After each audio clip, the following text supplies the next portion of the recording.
আসসালামু আলাইকুম ওয়া রাহমাতুল্লাহি ওয়া বারাকাতুহু। ইন্নাল হামদুলিল্লাহ আলহামদুলিল্লাহিল আকরামিল্লাযী খালাকাল ইনসানা ওয়া কাররামা ওয়া 'আল্লামাহু মিনাল বায়ানি মা লাম ইয়া'লাম। فسبحان الذي لا يحصى امتنانه باللسان ولا بالقلم،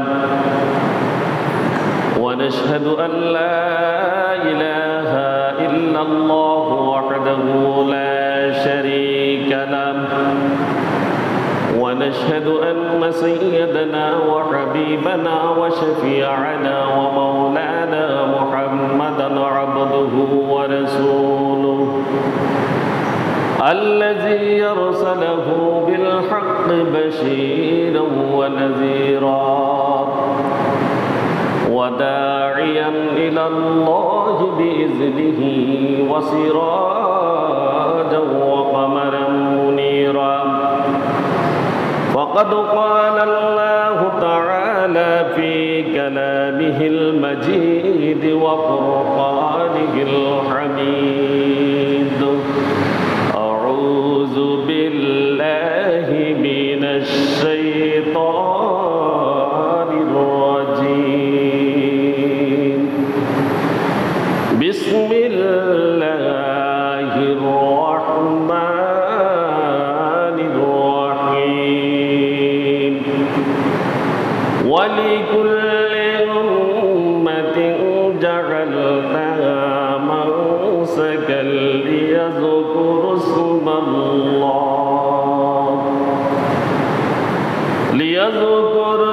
الله على ما رزقهم من بهيمة الأنعام، فإلهكم إله واحد فله أسلموا وبشر المخبتين. وقال تعالى في شان حبيبه ومحبوبه ومعشوقه مخبرا وآمرا: إن الله وملائكته يصلون على النبي يا أيها الذين آمنوا صلوا عليه وسلموا تسليما. اللهم صل على سيدنا مولانا محمد وعلى آل سيدنا مولانا محمد. محبতের সাথে সকলে জোরে পড়ি: আল্লাহুম্মা সাল্লি আলা সাইয়্যিদিনা মাওলানা মুহাম্মদ ওয়া আলা আলি সাইয়্যিদিনা মাওলানা মুহাম্মদ। ধন্য হে মা আমিনা, ধন্য তোমার জীবন, তোমার কোলে জন্ম নিলেন প্রিয় নবী দুজাহান।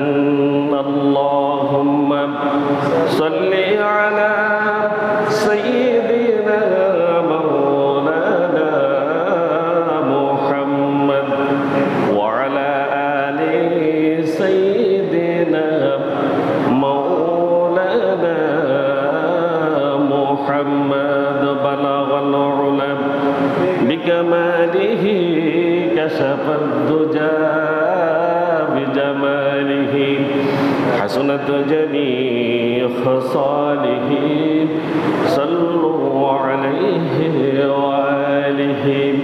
মশরিকে হুব্বে মুহাম্মদ मतलए दीवान माप मतलए खुर्शीद से आज सीनाए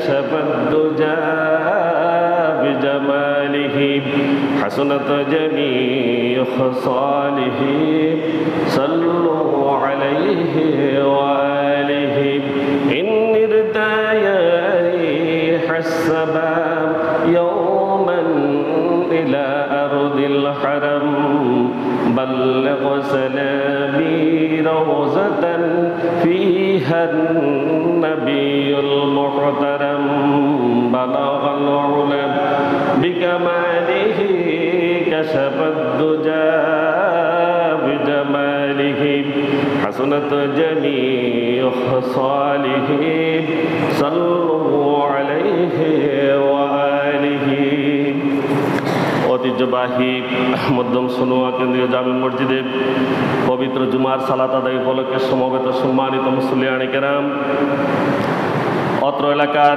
সর্বস্তরের দিনদার পরহেজগার মুত্তাকি ভাই ও বোনেরা, আসসালামু আলাইকুম ওয়া রাহমাতুল্লাহি ওয়া বারাকাতুহু। মহান আল্লাহ সুবহানাহু ওয়া তাআলার শুকরিয়া জ্ঞাপন করছি যে মহান আল্লাহ সুবহানাহু ওয়া তাআলা আমাদেরকে আগেভাগে মসজিদে সমবেত হয়ে কিছু বলার এবং শোনার তৌফিক এনায়েত করেছেন। এই মহান মনিবের দরবারে অন্তর থেকে প্রত্যেকে শুকরিয়া আদায় করি, প্রত্যেকে বলি আলহামদুলিল্লাহ। দরুদ সালাম পেশ করছি বিশ্ব মানবতার মুক্তির দূত, সর্বকালের সর্বশ্রেষ্ঠ মহামানব, বিশ্ব মানবের বন্ধু হযরত মুহাম্মদ রাসূলুল্লাহ সাল্লাল্লাহু আলাইহি ওয়াসাল্লামের প্রতি, যাকে আল্লাহ রাব্বুল আলামিন এই বিশ্ববাসীর জন্য রহমত স্বরূপ প্রেরণ করেছেন।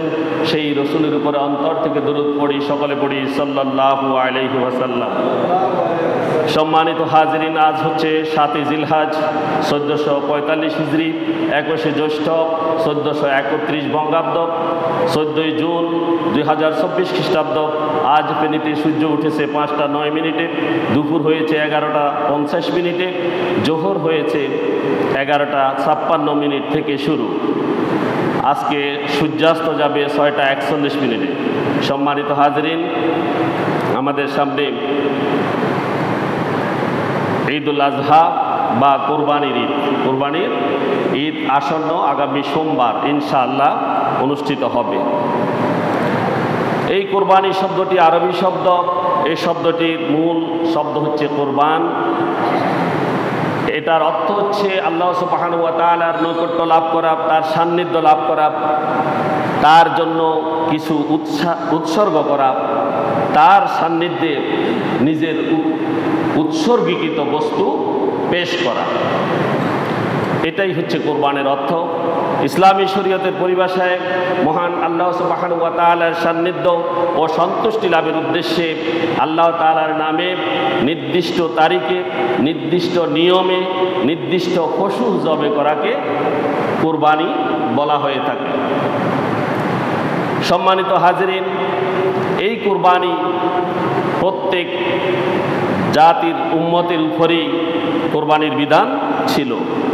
আল্লাহ সুবহানাহু ওয়া তাআলা বলেছেন, ওয়ালিকুল্লি উম্মাতিন জাআলনা মানসাকাল লিয়াযকুরু ইসমাল্লাহি আলা মা রাযাকাহুম মিন বাহিমাতিল আনআম ফাইলাহুকুম ইলাহু ওয়াহিদ ফালাহু আসলিমু ওয়া বাশশিরিল মুখবিতিন।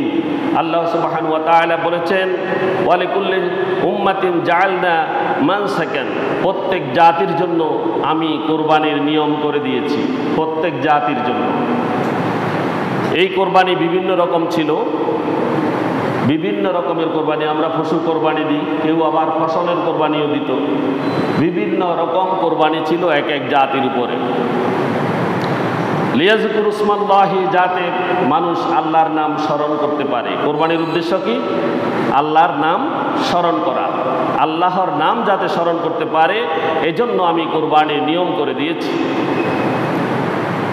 আলা মা রাযাকাহুম, এবং আমি তাদেরকে যেই রিজিক প্রদান করেছি, মিন বাহিমাতিল আনআম, চতুষ্পদ জন্তুর উপর।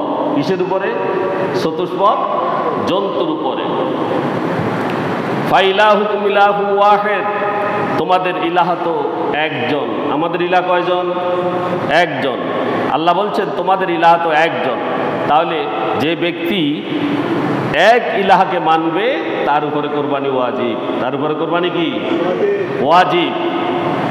আর ফালাহু আসলিমু, আর আল্লাহর কাছে তাকে কি করতে হবে? ওই যে ইলাহ একক, তার কাছে আত্মসমর্পণ করতে হবে। কি করতে হবে? আত্মসমর্পণ করতে হবে, নিজেকে সঁপে দিতে হবে, নিজেকে পেশ করতে হবে আল্লাহর কাছে। ওয়াবাশশিরিল মুখবিতিন, হে নবী আপনি ওই অনুগত যারা আমার কাছে আত্মসমর্পণ করেছে তাদেরকে সুসংবাদ দিন। কিসের? আমার জান্নাতের। আল্লাহ সুবহানাহু ওয়া তাআলা সে কথাই বলেছেন এই আয়াতে। এরপরে আল্লাহ তাআলার সন্তুষ্টির উদ্দেশ্যেই কোরবানি করতে হবে। কোরবানি তো আমরা অনেক সময় বলি, ছেলেমেয়েরা অনেক, আত্মীয় স্বজন অনেক, তারা অনেকে কোরবানি করতেছে না, আমার কাছে টাকা পয়সা আছে আমি একটু করি, এটা নাকি? এটা নাকি কোরবানি? কোরবানি হবে আল্লাহর সন্তুষ্টির জন্য, আল্লাহর সন্তুষ্টির জন্য, কারো সন্তুষ্টির উদ্দেশ্য নয়। কাউকে আপনার গোস্ত বিতরণের জন্য গোস্ত বিতরণ করবেন, ঠিক আছে, কিন্তু কাউকে গোস্ত দেওয়ার জন্য, মাংস দেওয়ার জন্য আপনি কোরবানি করবেন এমন নয়। কোরবানি করবেন কার জন্য? আল্লাহর সন্তুষ্টি অর্জনের জন্য। মহান আল্লাহ সুবহানাহু ওয়া তাআলা সূরা হাজের 37 নং আয়াতে ইরশাদ করেছেন, লা ইয়ানালাল্লাহু দুহুবুহা ওয়ালা দিমাউহা ওয়ালাকিন ইয়ানালুহুত তাকওয়া মিনকুম কাযালিকা সাখখারাহা লাকুম লিতুকাব্বিরুল্লাহা আলা মা হাদাকুম ওয়া বাশশিরিল মুহসিনিন।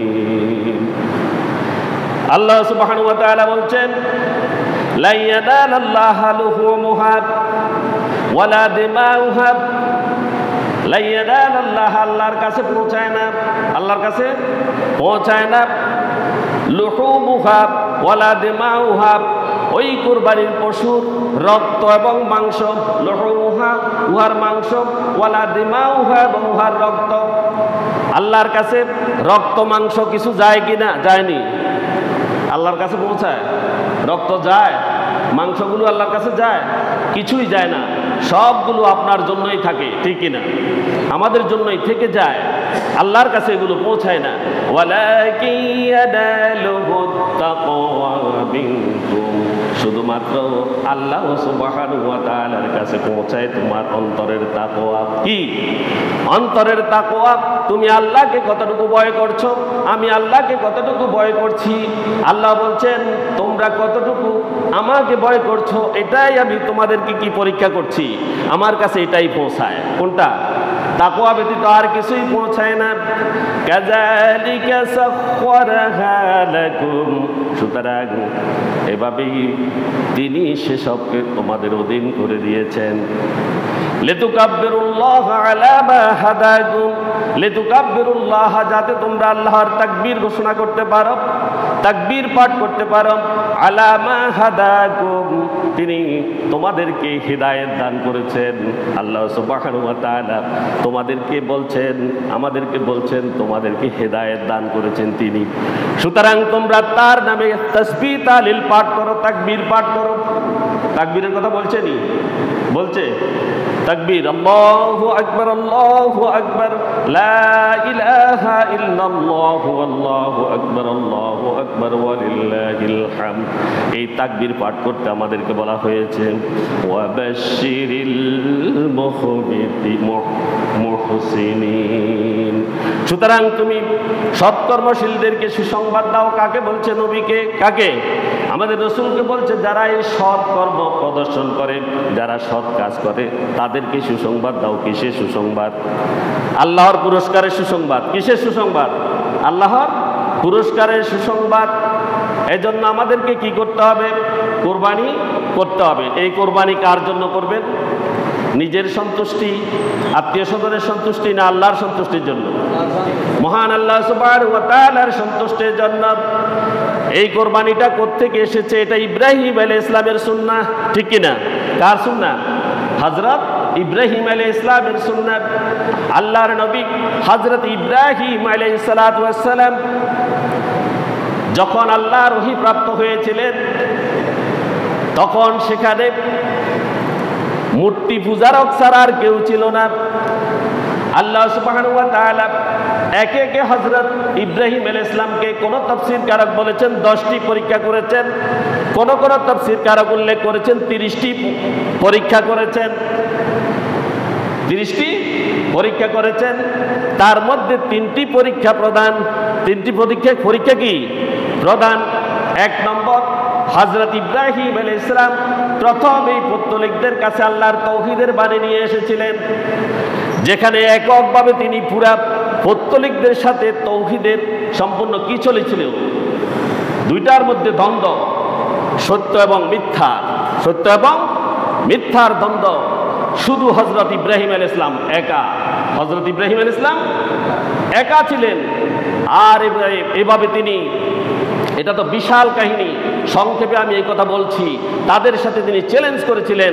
আল্লাহ তাআলা কোরআনে সূরা আম্বিয়ায় সেগুলো সন্নিবেশিত করে দিয়েছিলেন। বিশাল আয়াত সেখানে আছে, বিশাল বর্ণনা সেখানে আছে, যে তিনি তাদেরকে বলেছিলেন তোমাদের মূর্তিগুলো সম্পূর্ণ অসার, সম্পূর্ণ মূর্তিগুলো কি অসার। তাই তিনি প্রত্যেকে যখন পূজায় গিয়েছিল তাদের সমস্ত মূর্তিগুলোকে ভেঙে একটার সাথে কুঠার ঝুলিয়ে তিনি চলে গিয়েছিলেন। সবাই বলেছে এটা ইব্রাহিমের কাজ।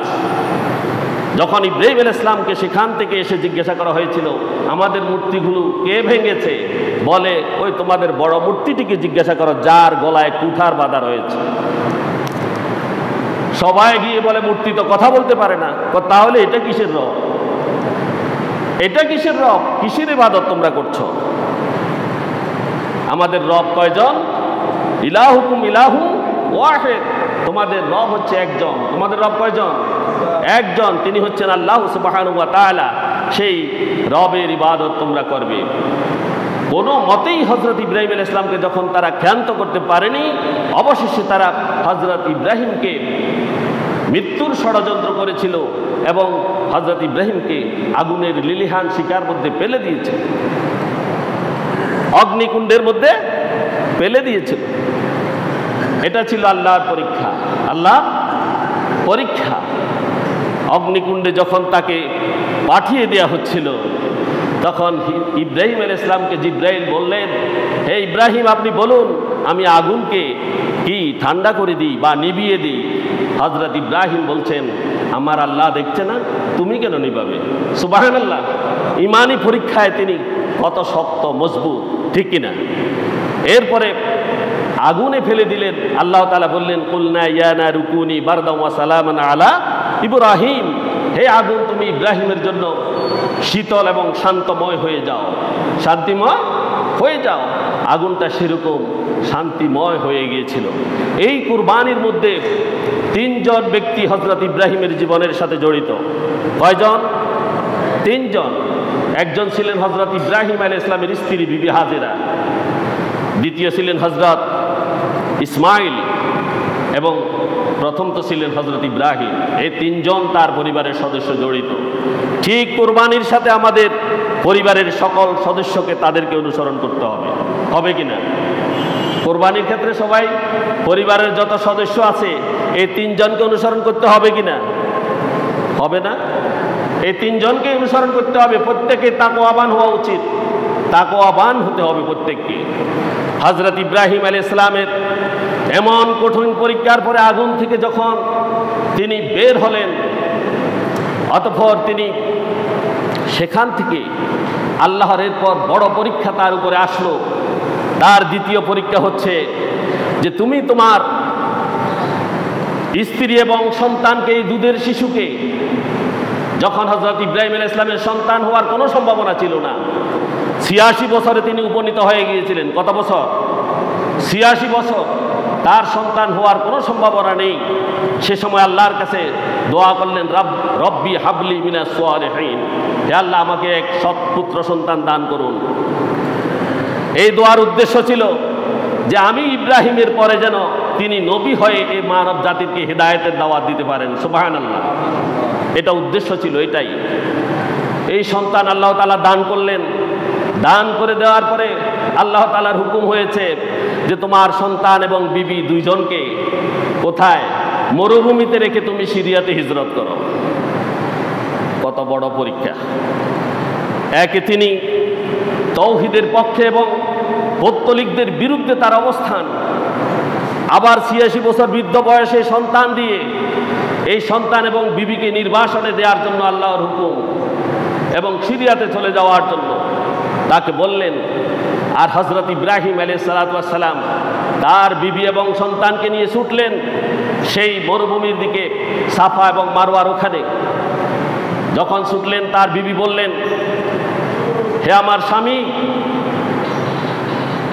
আপনি আমাদেরকে কোথায় নিচ্ছেন? বলে মরুভূমিতে রাখার জন্য। সময় নেই, চলো। আবার বললেন, এটি কি আল্লাহর হুকুম? প্রশ্ন করলেন। বিবি হাজেরা প্রশ্ন করলেন, আল্লাহ তাআলা কি আপনাকে হুকুম করেছেন? হযরত ইব্রাহিম আলাইহিস সালাম একটা কথাই বলেছেন, হ্যাঁ। এই কথা বলার পর হযরত বিবি হাজেরা বললেন, যেই আল্লাহ সুবহানাহু ওয়া তাআলা আমাদেরকে মরুভূমিতে নির্বাসনের জন্য বলেছেন, সে আল্লাহ সুবহানাহু ওয়া তাআলা আমাদের খাবারের ব্যবস্থাও করবেন। সুবহানাল্লাহ। ঈমান কি জিনিস? আমাদের রক্ষাকর্তাও তিনি। মরুভূমিতে কিছুই নেই, শুধু একটি মাত্র শুকনো খেজুরের গাছ ছিল। পানির পিপাসা পেয়েছিল, সেখানে তিনি সাফা মারওয়া সাই করলেন। আমি সংক্ষেপে সামারি বলে যাচ্ছি। হযরত ইসমাইল আলাইহিস সালামের পায়ের আঘাতে সেখানে জমজম কূপ নির্মিত হয়েছিল, আপনারা জানেন। আল্লাহ তাআলা খাবারের ব্যবস্থা কিভাবে করেছিলেন, আল্লাহ তাআলা কিভাবে আবাদ করলেন, এটা লম্বা সূরা, সংক্ষেপে আমি এই কথাই বলছি। কোনো খাবার নেই, জনমানবহীন মরুভূমি, গাছ নেই, পালা নেই, কিছুই নেই। আর সেখানে হযরত বিবি হাওয়া এবং হযরত ইসমাইল আলাইহিস সালাম ব্যতীত আর কেউ নেই, খাবারও নেই। মহান আল্লাহ সুবহানাহু ওয়া তাআলা যখন সেখানে পানি দিলেন, আকাশে তখন সেখানে কিছু কাক পক্ষী উঠতে শুরু করলো, চিল। যখন এগুলো উঠতে শুরু করলো, তখন দূর থেকে সেই মক্কাবাসীরা দেখলো যে এখানে পানির ব্যবস্থা হয়েছে। পানি না হলে কাক চিল উঠতে পারে না। তারা সেখানে গেল, আর বিবি হাজেরা তাদের সাথে চুক্তি করলেন যে আসো, এখান থেকে পানি নিতে হলে আমাদেরকে কিছু খাবার দিতে হবে। সুবহানাল্লাহ। আল্লাহ সুবহানাহু ওয়া তাআলা সেখানে আবাদ করে দিলেন, তারা পানি নিল এবং তাদেরকে খাবার সরবরাহ করলো। আল্লাহ তাআলার মহিমা কি! আল্লাহ তাআলা কাউকে অভুক্ত রাখেন না এবং রিজিকের জন্য কাউকে কি করতে হবে না, নিজেকে পস্তাতে হবে না। যদি আল্লাহর খাঁটি বান্দা হওয়া যায়, বিবি হাজেরার মতো যদি নিয়ত শক্ত হয়, আর হযরত ইব্রাহিম এবং ইসমাইলের মতো যদি হওয়া যায়, তাহলে অবশ্যই খাবারের বন্দোবস্ত কে করবেন? আল্লাহ সুবহানাহু ওয়া তাআলা। এভাবে খাবারের বন্দোবস্ত হয়ে গেল। এ পাকে হযরত ইব্রাহিম আলাইহিস সালাম সিরিয়া থেকে মাঝে মধ্যে তার সন্তানকে দেখে যেতেন। আর যখন সন্তান বড় হয়ে গেল, যখন পিতার সাথে বিভিন্ন কাজকর্ম করার বয়সে যখন উপনীত হলো, তখন আল্লাহ কি বলেন? তৃতীয় পরীক্ষা। কোন পরীক্ষা? তৃতীয় পরীক্ষা এসে হাজির। মহান আল্লাহ সুবহানাহু ওয়া তাআলা আদেশ করলেন, তোমার পুত্রকে কোরবানি করো। কি করো? কিভাবে আদেশ করলেন? ওহির মাধ্যমে? ওহি দিয়েছিলেন? না, নেভার, নট। ওহি আসেনি, শুধু স্বপ্নে দেখিয়েছিলেন। কি স্বপ্নে দেখিয়েছিলেন? প্রত্যেকটি নবীর ওহিও স্বপ্নও ওহি। স্বপ্নও কি? ওহি। তিনি যখন স্বপ্নে দেখলেন,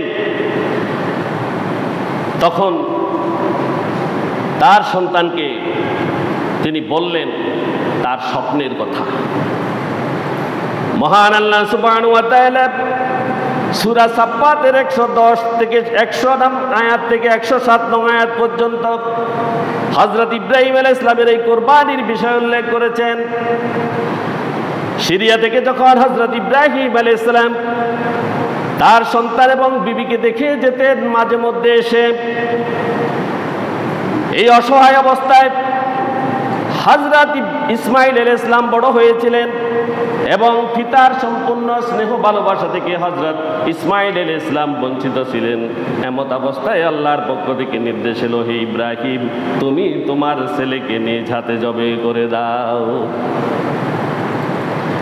কোরআনের ভাষায় এই ঘটনা ছিল এরূপ, রব্বি হাবলি মিনাস সালিহিন, হে আমার পরওয়ারদিগার আমাকে এক সৎ পুত্র সন্তান দান করুন। এই দোয়া করেছিলেন হযরত ইব্রাহিম আলাইহিস সালাম।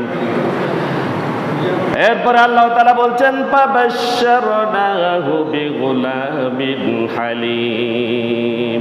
সুতরাং আমি হযরত ইব্রাহিম আলাইহিস ইসলামের দোয়ার বরকতে তিনি যে দোয়া করেছিলেন সেই দোয়া আমি কবুল করলাম এবং আমি তাকে এক সহনশীল পুত্রের সুসংবাদ দান করলাম।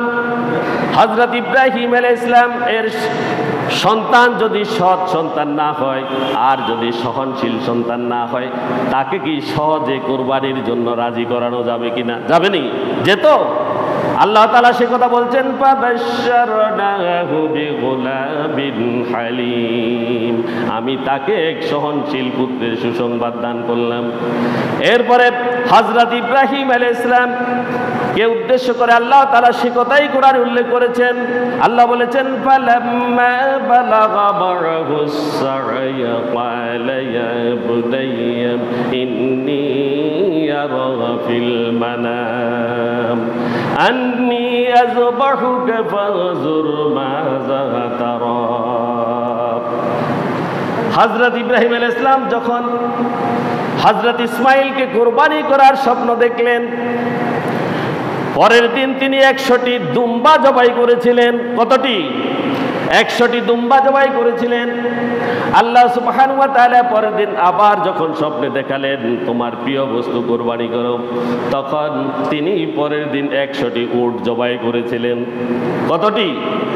100টি উট জবাই করেছিলেন। তৃতীয় দিন আবার স্বপ্নে দেখলেন একই স্বপ্ন, তোমার প্রিয় বস্তু কুরবানি করো। তখন তিনি ধরে নিলেন যে আমার সন্তানকে জবাই করার জন্য আল্লাহ সুবহানাহু ওয়া তাআলা বলেছেন। তখন আল্লাহ সুবহানাহু ওয়া তাআলা হযরত ইব্রাহিম আলাইহিস সালাম ইসমাঈলকে যা বলেছিলেন সেই কথাটা কোরআনে সন্নিবেশিত করে দিলেন। আল্লাহ বলছেন ফালাম্মা বালাগা মা'হুস সা'য়া। হযরত ইসমাঈল আলাইহিস সালাম যখন কি করলেন, পিতার সাথে চলাফেরার বয়সে যখন উপনীত হয়ে গেলেন, ক্বালা ইয়া বুনাইয়া ইন্নী আরা ফিল মানাম।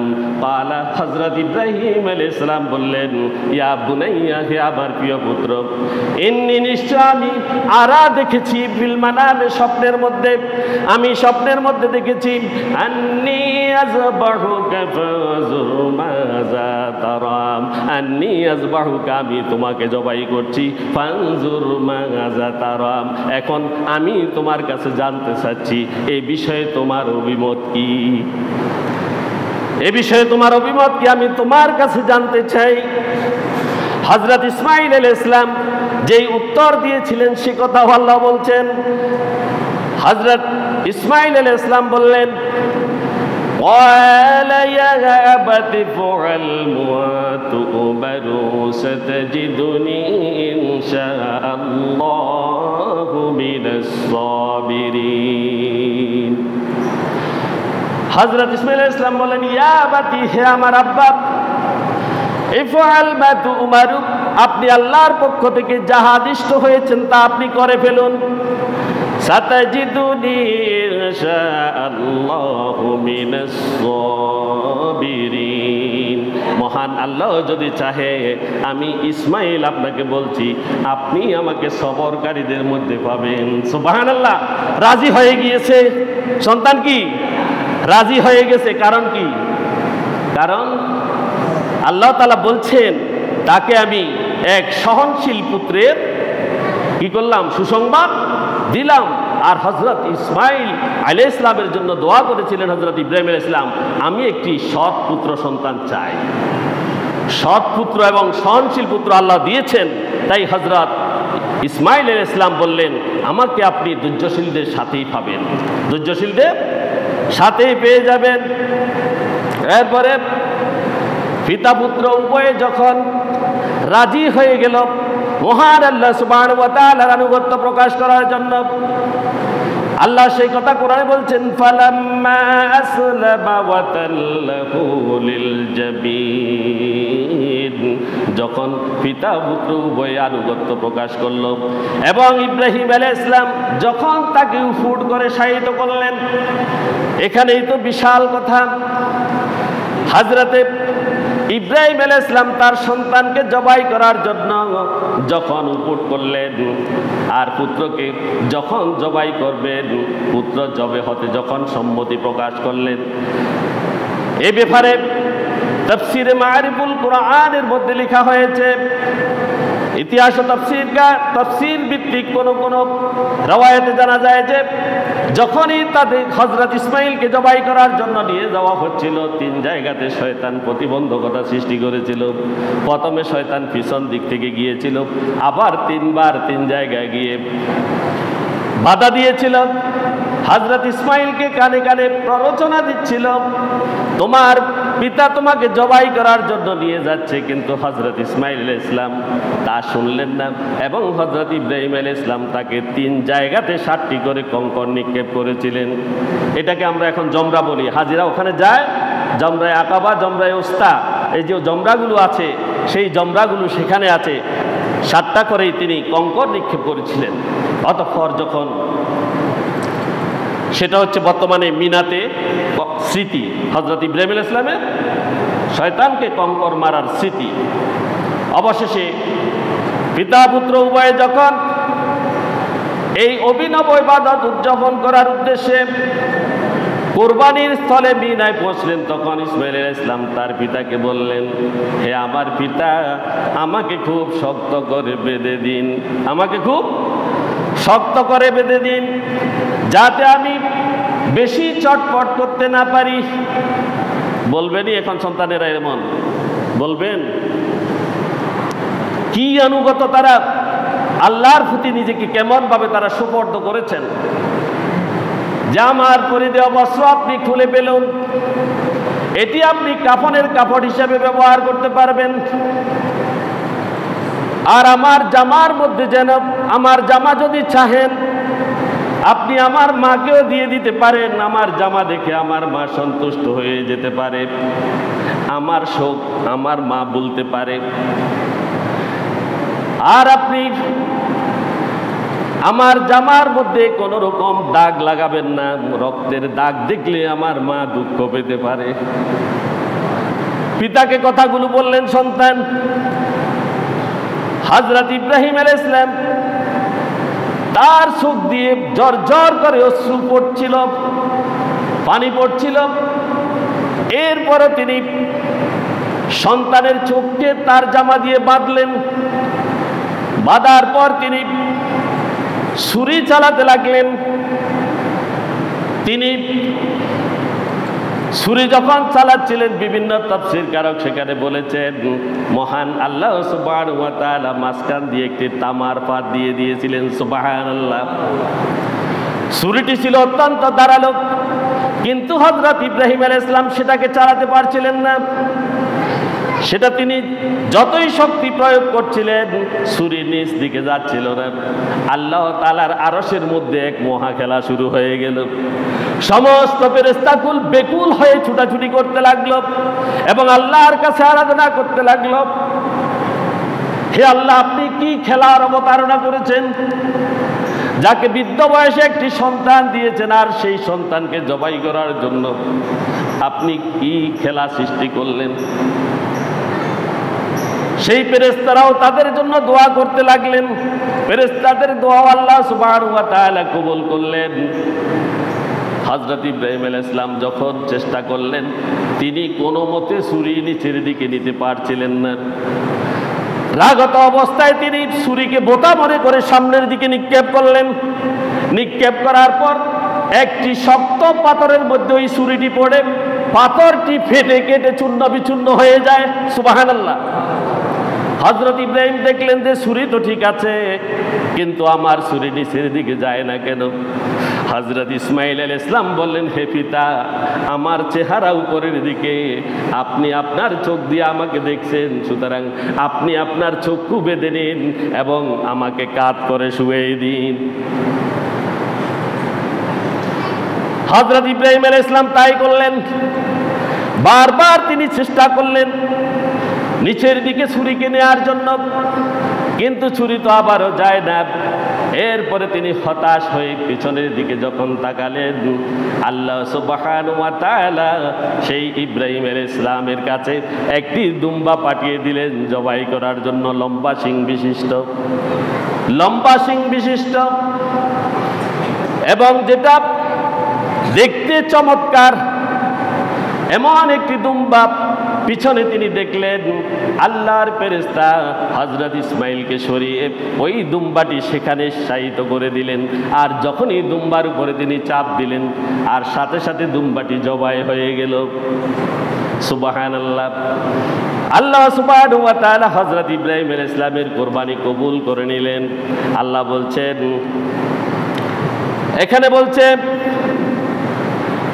আল্লাহ বলছেন ওয়ানাদাইনাহু ইয়া ইব্রাহিম, তখন আমি ইব্রাহিমকে ডেকে বললাম, হে ইব্রাহিম, কাদ সাদ্দাকতার রুয়া। আল্লাহ বলেন, হে ইব্রাহিম, তুমি তো তোমার স্বপ্নকে সত্যে পরিণত করলে, স্বপ্নকে সত্যে পরিণত করলে। এখান থেকে আমাদের শিক্ষা কি? এই কথা থেকে আমরা কি শিখলাম? আল্লাহর পথে যদি কেউ প্রচেষ্টা চালায় সে ব্যর্থ হয় না, হবে না। তাকে আল্লাহ তাআলা ব্যর্থ করবেন না। তিনি তার স্বপ্নকে বাস্তবায়ন করতে চেয়েছেন। কোনো সংকোচ, কোনো দ্বিধা তার পিতা পুত্র কারো মধ্যে ছিল না। হযরত ইব্রাহিম আলাইহিস সালামের বিবি হাজিরাও একমত ছিলেন আল্লাহর হুকুম পালনের জন্য। আল্লাহ সুবহানাহু ওয়া তাআলা বেহেশত থেকে একটা দুম্বা পাঠিয়ে দিলেন। হযরত ইবনে আব্বাস রাদিয়াল্লাহু তাআলা বর্ণনা করেন যে এই দুম্বাটি আল্লাহ সুবহানাহু ওয়া তাআলা তার ফেরেশতাদেরকে দিয়ে 40 বছর জান্নাতে পালন করেছিলেন। সুবহানাল্লাহ। সেই দুম্বাই এখানে জবাই হয়েছিল। আবার রাসূলুল্লাহ সাল্লাল্লাহু আলাইহি ওয়াসাল্লামের সাহাবীরা বংশ ক্রমে তারা দেখেছিলেন সেই দুম্বার দুটি শিং কাবা শরীফের মধ্যে ছিল। রাসূল সাল্লাল্লাহু আলাইহি ওয়াসাল্লামের একটি হাদিস রয়েছে যে হযরত মুহাম্মদ সাল্লাল্লাহু আলাইহি ওয়াসাল্লাম তার সাহাবীদেরকে বলেছিলেন, তোমরা যখন সালাত কায়েম করবে দেখো ওখানে একটি পশুর দুটি শিং রয়েছে, সেই শিংগুলোকে তোমরা ডেকে দাও। সেই দুটি শিংও সেখানে ছিল ওই দুম্বা। এটা থেকে আরেক কথা হচ্ছে, আল্লাহর আনুগত্য আমাদেরকে যে কোনোভাবেই করতে হবে, আল্লাহর আনুগত্য করতে হবে। তাহলে আল্লাহ তাআলা আমাদেরকে পুরস্কৃত করবেন, তিনি আমাদেরকে পরীক্ষায় উত্তীর্ণ করবেন। যেমনিভাবে আল্লাহ তাআলা হযরত ইব্রাহিমকে বলেছিলেন, কাদ সাদ্দাকতার রুইয়া, তুমি তো তোমার স্বপ্নকে সত্য পরিণত করে তুমি দেখালে। এরপর আল্লাহ সুবহানাহু ওয়া তাআলা বলেন, ইন্নাকা যালিকা নাজজিল মুহসিনিন, আমি এভাবেই সৎকর্মশীলদের প্রতিদান দিয়ে থাকি। আমরা যদি সৎকর্মশীল হয়ে যাই, আমরা যদি আল্লাহকে বলে না যাই, সকল কাজে যদি আল্লাহকে আমরা হাজির নাজির জেনে যাই, আল্লাহর হুকুম বাস্তবায়নে যদি আমরা ভর্তি হয়ে যাই, আল্লাহ সুবহানাহু ওয়া তাআলা বলছেন, আমি সৎকর্মশীলদেরকে এভাবেই প্রতিদান দিয়ে থাকি। যারা সৎকর্ম করে আমার হুকুম মানে, আমি এভাবেই তাদেরকে প্রতিদান দিই। ইন্না হাযা লাহুয়াল বালাউল মুবিন। আর ইব্রাহিম এবং ইসমাইলকে আমি যেটি করেছি সেটা ছিল আমার তরফ থেকে পরীক্ষা। আচ্ছা, হযরত ইব্রাহিম আলাইহিস সালাম তিনি আল্লাহর নবী, তিনি কি একবারও আল্লাহকে বলেছেন যে আল্লাহ 80 বছর বয়সে আমাকে একটি সন্তান দিয়ে আমি কি দোষ করেছি যার কারণে আপনি আমার সন্তানটিকে জবাই করার হুকুম দিচ্ছেন? একটিবারও এই কথা বলেছে? প্রশ্ন করেছে? বলেন, করেছে কিনা? আবার এই কথাও প্রশ্ন করেননি, আমার এই নবজাতক সন্তানের কি সমস্যা, তার কি দোষ, তাকে কেন আপনি জবাই করবেন? এমন প্রশ্নও তিনি করতে পারতেন কিনা? আমরা সমাজে যদি কোনো সন্তানকে এরকম আল্লাহ আদেশ করে, কেউ কি প্রশ্ন করবে না আমার এই নবজাতকের কি দোষ, তাকে কেন জবাই করার আদেশ করা হচ্ছে? বলবে কিনা? হযরত ইব্রাহিম আলাইহিস সালাম এই প্রশ্নও করেননি। আবার হযরত ইসমাঈল আলাইহিস সালামও এই কথা বলেননি যে পিতা আপনি আমাকে কেন জবাই করবেন? পৃথিবীর কোনো পিতা কি কোনো সন্তানকে জবাই করে? এই প্রশ্ন কি তিনি করেছেন? কোনো স্ত্রী তার সন্তানকে পিতাকে জবাই করার জন্য দিতে রাজি হবে? হবেন না। কিন্তু বিবি হাজেরা রাজি হয়েছেন কিনা? এইভাবে যারা কোরবানি করবেন তারাও তাদের মতো সংসারের পুরো ফ্যামিলিকে আল্লাহ তাআলার একত্ববাদ এবং আল্লাহ তাআলার হুকুম আকাম মেনে চলার জন্য প্রস্তুত করা আমাদের দরকার আছে কিনা? না হলে কি আমাদের কোরবানি কবুল হবে নি? প্রত্যেককেই একনিষ্ঠ আল্লাহর বান্দা হিসেবে গড়ে উঠতে হবে। আল্লাহ তাআলা বলছেন ওয়াফাদাইনাহু বিযিবহিন আযীম, আমি ইসমাইলের পরিবর্তে জবে করার জন্য এক মহান জন্তু সেখানে এনে দিলাম। ওই যে পশুটা এগুলো বিস্তারিতভাবে কোথায় কোরআনে সন্নিবেশিত আছে। তাহলে আমরা কি করব? আমাদের এই যে এই কোরবানির পশুগুলো আমরা কিভাবে জবাই করব? আমাদের নিয়তটা কি হতে হবে? একদম খালেস। আমি হইতে হবে মুখলেস। আমি কার জন্য কোরবানি করছি? আল্লাহর জন্য। গোশত খাওয়ার জন্য নয়। রক্ত আমার কোনো কাজে আসবে না, চামড়াও আমার কোনো কাজে আসবে না। এবার এগুলো ব্যর্থও হবে না, এগুলাকে বাদ দেওয়াও যাবে না। কিন্তু আমার নিয়ত থাকবে এক, কার ভয়? আল্লাহর ভয়। আমি কোনো আত্মীয় স্বজন অমুক তমুক আপনার এই কোরবানি করে না, তাকে করার জন্য টোকন দেওয়ার জন্য, মাংস দেওয়ার জন্য আমি কোরবানি করব না। আমি কোরবানি করব কার জন্য? আল্লাহ সুবহানাহু ওয়া তাআলার সন্তুষ্টির জন্য। যদি এমন হয় আল্লাহ সুবহানাহু ওয়া তাআলা মানুষদেরকে পুরস্কার দিবেন আর তাদের কোরবানি কবুল করবেন। এ বিষয়ে মহানবী হযরত মুহাম্মদুর রাসূলুল্লাহ সাল্লাল্লাহু আলাইহি ওয়াসাল্লাম বলেন, কোরবানির নিয়ত যদি সহি হয়, আল্লাহর ভয়ের যদি কোরবানি দেয়া হয়, তাহলে কোরবানির রক্ত মাটিতে পড়ার পূর্বেই তা কবুল হয়ে যায়। সুবহানাল্লাহ। কবুল হয়ে যাবে রক্ত মাটিতে পড়ার আগে।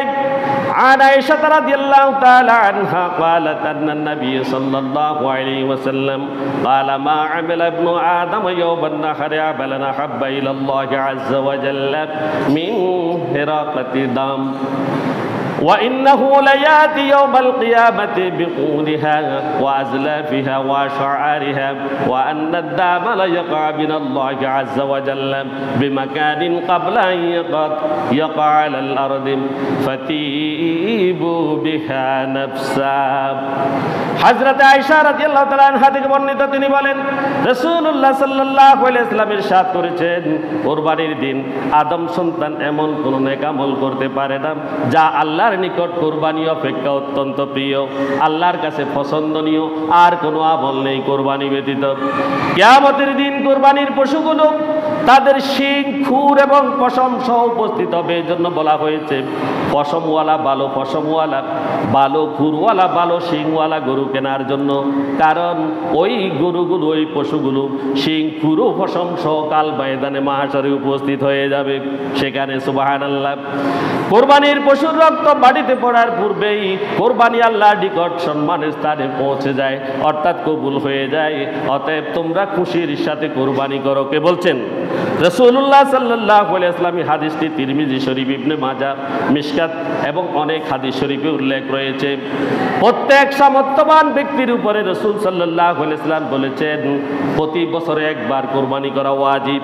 প্রত্যেকটি সামর্থ্যবান ব্যক্তির উপরে প্রতি বছর কোরবানি করা কি ওয়াজিব। আর যদি কেউ কোরবানি না দেয়, সামর্থ্য থাকার পরে, একটা বকরি কিনতে যত টাকা লাগে অন্যান্য বছরে 2-3 বছর করলো না, 4 বছর করলো না, বছর হিসাব করে প্রতি বছরের জন্য একটি বকরির দাম হিসাব করে ফিদিয়া দিতে হবে, গরিব মিসকিনকে দান করে দিতে হবে। কেউ যদি সামর্থ্য থাকার পরে যদি কোরবানি না দেয়, অন্যান্য বছর কোরবানির অর্থ বুঝার সাথে সাথে, অর্থ যদি না বুঝি থাকে তাহলে অর্থ বুঝলে তো দেবে, আর যদি না বুঝার কারণে যদি ছুটে যায় তাহলে পরবর্তী বছরগুলোতে একটি বকরির দাম কিনে প্রতি বছরের জন্য একটি বকরি কিনে দাম দিয়ে ওটা গরিবদের মধ্যে কি করে দিবে, দান করে দিবে, তাহলে তার কুরবানি কবুল হয়ে যাবে ইনশাআল্লাহ। বলেন ইনশাআল্লাহ। সামর্থ্যবান ব্যক্তির উপরে প্রতি বছর কুরবানি করা ওয়াজিব। আন মিখনাফ ইবনে সুলাইম قال نحن نقوم مع رسول الله صلى الله عليه وسلم بعرفات قال يا أيها الناس إن على كل أهل بيت في كل عام أضحية। হযরত মেহনাব ইবনে সুলাইম রাদিয়াল্লাহু তাআলা আনহু থেকে বর্ণিত রাসূলুল্লাহ সাল্লাল্লাহু আলাইহি ওয়াসাল্লাম বলেছেন,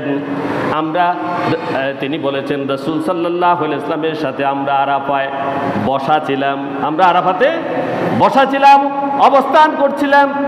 এমত অবস্থায় রাসূল সাল্লাল্লাহু আলাইহি ওয়াসাল্লাম বললেন, ক্বালা আইয়ুহান নাস, হে মানব সকল, ইন্না আলা কুল্লি আহলি বাইতিন মিন কুল্লি আবিন আদহিয়া, আমাদের প্রত্যেক পরিবারের জন্য প্রতি বছর কোরবানি করা ওয়াজিব।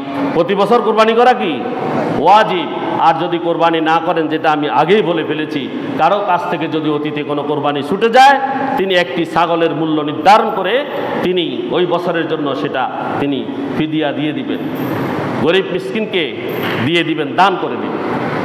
রাসূল সাল্লাল্লাহু আলাইহি ওয়াসাল্লাম প্রতি বছর কোরবানি করতেন। আন ইবনে উমর রাদিয়াল্লাহু তাআলা আনহু قال اقام رسول الله صلى الله عليه وسلم بالمدينه 10 سنين يضحيا। হযরত ইবনে উমর রাদিয়াল্লাহু তাআলা আনহু থেকে বর্ণিত, তিনি বলেন রাসূল সাল্লাল্লাহু আলাইহি ওয়াসাল্লাম মদিনায় 10 বছর কোরবানি করেছেন। তিনি মদিনায় কয় বছর ছিলেন? কয় বছর? 10 বছর। কয় বছর? 10 বছর তিনি মদিনায় অবস্থান করেছেন এবং ওই 10 বছরেই তিনি কোরবানি করেছেন। এক বছরও তিনি কোরবানি বাদ দেননি। সামর্থ্যবান ব্যক্তি যদি কোরবানি না করে, তাদেরকে আল্লাহ রসুল বলেছেন, তোমরা ঈদগাহেও আসিও না। কোথায় আসিও না? ঈদগাহে, আমার ঈদগাহে তোমরা আসবে না। তোমাদেরকে আমি বলে দিচ্ছি, এই কথা রাসূল সাল্লাল্লাহু আলাইহি ওয়াসাল্লাম বলে গেছেন। আন আবি হুরায়রা রাদিয়াল্লাহু তাআলা আন্না রাসূলুল্লাহি সাল্লাল্লাহু আলাইহি ওয়াসাল্লাম ক্বালা মান কানা লাহু সাআতান ওয়া লাম ইউদাহি ফালাইয়াকরাবান্না মুসাল্লানা। হযরত আবু হুরায়রা রাদিয়াল্লাহু তাআলা আনহু থেকে বর্ণিত, রাসূলুল্লাহ সাল্লাল্লাহু আলাইহি ওয়াসাল্লাম ইরশাদ করেছেন, যে ব্যক্তি কোরবানি করার সামর্থ্য থাকা সত্ত্বেও কোরবানি করে না, সে যেন আমার ঈদগাহে না আসে, সে যেন আমার ঈদগাহের দ্বারে কাছেও যেন না আসে। কে বলেছেন? রাসূলুল্লাহ সাল্লাল্লাহু আলাইহি ওয়াসাল্লাম। সুতরাং এই হাদিস দ্বারা প্রমাণিত হয়, প্রত্যেক সামর্থ্যবান মুসলমানের উপরে প্রতি বছর কোরবানি করা ওয়াজিব। প্রতি বছর কোরবানি করা কি ওয়াজিব। যদি ইচ্ছাকৃতভাবে তা বর্জন করে, তবে ওয়াজিব তরক করার গুনাহ তার হয়ে যাবে। এই জন্য ওই যে সমাধান, ওখানে আমাদেরকে কি করতে হবে? ফিদিয়া দিতে হবে। আচ্ছা,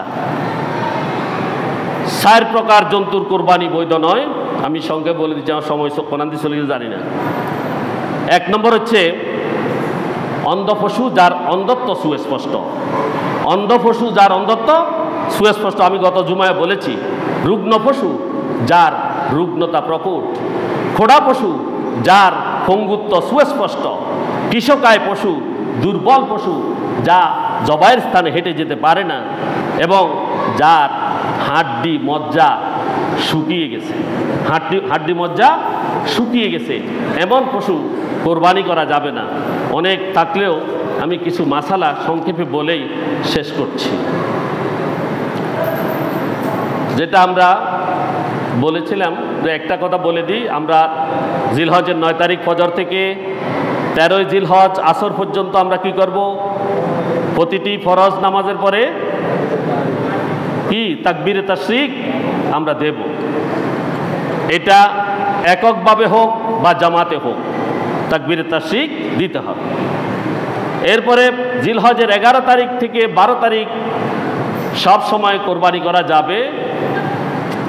10 তারিখে তো করবই আমরা, রাতেও করা যাবে কোরবানি, তবে রাত্রে না করাই উত্তম। এই জন্য যে রাত্রিতে অনেক সময় জবাইয়ের সময় রক্ত কাটা নাও যেতে পারে। আর কোরবানির গোশত আমাদের সমাজে চালু আছে কিছু কথা, 3 ভাগ করতে হবে, 1 ভাগ গরিব মিসকিনকে 1 ভাগ আত্মীয় স্বজনকে 1 ভাগ নিজের জন্য, এইরকম কোনো হাদিস বা কোনো কিছু প্রমাণ নাই, কোনো কিছু প্রমাণ নাই। তবে কথা হচ্ছে আপনি দান করলে তো সওয়াব, দান করলে কি সওয়াব, 3 দিনও খেতে পারবেন, পুরা বৎসরও আপনি ফ্রিজে রেখে খেতে পারবেন। কারণ রসুল সাল্লাল্লাহু আলাইহি সাল্লামের সময় কোনো ফ্রিজের ব্যবস্থা ছিল না, ছিল কি না? ছিল না। তখন লবণ মাখতে হতো, নষ্ট বা পচে যাওয়ার ভয়ে, এই জন্য এগুলো 3 দিনের মধ্যে শেষ করার কথা বলা হয়েছিল। এখন আমরা অনেকেই কি করি, এই কথাগুলো বলি, কিন্তু অনেকের মধ্যে ভয় থাকে না, ভয়ের কারণ নেই, আপনি ফ্রিজে রেখে সারা বছরও খেতে পারবেন। কোরবানির পশুর সাথেও আকিকা করা যাবে, তবে 7 নামের বেশি নয়, 7 নামের বেশি নয়, 7 নামের বেশি হলে কারো কোরবানি হবে না। এরপরে কোনো ব্যক্তি নিজের উপরে কোরবানি ওয়াজিব হয়েছে, কিন্তু তিনি তার আবেগের কারণে, কোনো মৃত ব্যক্তি, তার পিতা মারা গেছে, মাতা ইন্তেকাল করেছে, তার উপরেই তার নামে কোরবানি দেয়া, এটা হবে না। নিজের নামেই কোরবানি দিতে হবে, মৃত ব্যক্তির নামে কোরবানি হয় না। আবার অনেকে, আরেকটা হাদিস বলি, যে অনেকেই বলে যে আমরা 6 নাম, হুজুর 1 নাম রসুলের নামে দিয়ে কোরবানি করে দেন, বলে কি না? বলে। এটা বলবেন না আপনারা, কারণ রসুল সাল্লাল্লাহু আলাইহি ওয়াসাল্লামের নামে যদি কোরবানি দিতে হয়, 1 নামের আলাদা টাকা দিতে হবে। কথা বুঝাইতে পারছি? টাকা না দিয়ে ওখানে যাই হুজুরকে 1 নাম বৃদ্ধি করলে কোরবানি হবে না। এজন্য সেই কথাও খেয়াল রাখতে হবে। আবার কেউ মান্নতের কোরবানি যদি করে থাকে, কোরবানি তো 4 প্রকার, মান্নত মানে নিয়ত করে না, এই মান্নতের কোরবানির গোস্ত সে নিজে খেতে পারবে না, এবং এই গোস্ত কোনো ধনী ব্যক্তিও খেতে পারবে না, এটা পুরোটাই গরিব মিসকিনকে দান করে দিতে হবে। যার উপরে কোরবানি ওয়াজিব এমন ব্যক্তি কোনো কারণবশত কোরবানি করতে না পারলে, দিনগুলো চলে যাওয়ার পর একটি বকরির সদকা তিনি করে দিবেন। কোরবানির চামড়া পাকা করে নিজেও ব্যবহার করতে পারবেন, আর না হলে এটা এতিম মিসকিন দরিদ্র যারা, তাদের কাছে এটা কি করে দিবেন, ভাগ করে বিতরণ করে দিবেন। তো আজ এ পর্যন্ত আমাদের সময় চলে গেছে। আমরা আল্লাহর কাছে তৌফিক কামনা করব, আমরা যতগুলো কথা বলেছি, আমাদের তাকওয়া এবং আমাদের কোরবানির যে নিয়ম কানুন মাসালাগুলো, সবগুলো যাতে আমরা আমল করতে পারি, আল্লাহর কাছে তৌফিক কামনা করছি। আল্লাহ আমাদেরকে তৌফিক দান করুন, করতে বলে আমিন। ওয়া আখিরু দাওয়ানা আলহামদুলিল্লাহি রাব্বিল আলামিন। আসসালামু আলাইকুম ওয়া রাহমাতুল্লাহি ওয়া বারাকাতুহু।